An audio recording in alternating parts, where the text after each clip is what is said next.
सांगोला नगर परिषदेच्या निवडणुकीमध्ये भाजप, शेकाप आणि दीपक साळुंखे गटाची आघाडी झाली आणि त्यामुळे भाजपचे उमेदवार मारुती बनकर यांचं पारडं जड झालंय। त्यामुळे मारुती बनकर विजयी होतील अशा प्रकारचा अंदाज वर्तवला जातो। याचाच आढावा घेतलाय आमचे प्रतिनिधी संतोष कुलकर्णी यांनी। सांगोला नगर परिषदेच्या निवडणुकीकडे आमच्या जिल्ह्याचं लक्ष लागलेलं आहे, कारण या ठिकाणी ऐतिहासिक आघाडी झालेली आहे, ती म्हणजे भाजप, शेकाप आणि ज्येष्ठ नेते दीपक साळुंखे पाटील यांची आघाडी झालेली आहे। सांगोला शहर विकास आघाडी झालेली आहे।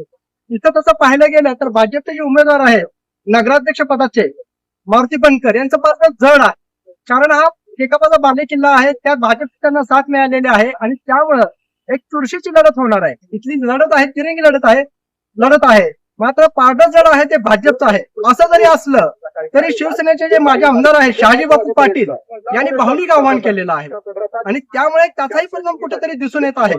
पण शेकापाचा बालेकिल्ला सत्ताधारी भाजपची त्यांना साथ, भाजपचे नगराध्यक्षपदाचे उमेदवार आणि मुख्यमंत्र्यांनी जो शब्द दिलेला आहे की 2 तारखेला तुम्ही आमची काळजी घ्या, पुढील 5 वर्ष मी सांगोला शहराची काळजी घेतो, त्याचाही कुठेतरी परिणाम दिसून येणार आहे।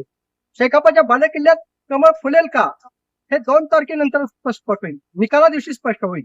संतोष कुलकर्णी, जय महाराष्ट्र न्यूज,